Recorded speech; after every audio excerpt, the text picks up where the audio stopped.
to get borderline families fed. With the help of her mother, they started No Lost Food, an organization that takes surplus or leftover food and gives it to needy families. But it's different from local food banks. A lot of them, from what I have looked into, don't actually rescue food. They ask for donations directly. What we do is we want to reduce the food that's going to landfills, basically. They can do so thanks to the Bill Emerson Act, which President Clinton signed in 1996. People, when they hear leftovers, they think, okay, something's going to go bad, it's going to go, rotten or something.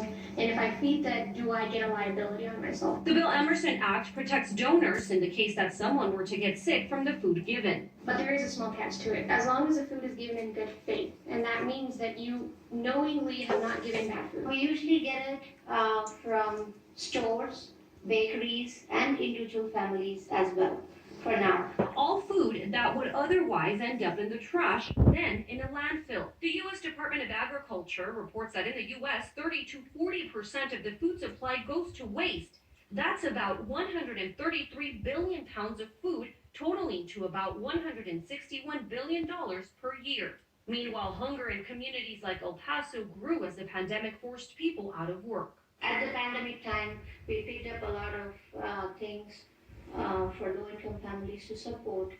That's a big change from where we are till at this point. From the environmental standpoint, No Lost Food is doing its part by composting food. They have recently started collecting food scraps and taking it to facilities in Benton. And they give it to us because they know that this food isn't going to just be filled landfills. It's going to go to be repurposed as compost. Now we'll grow more food.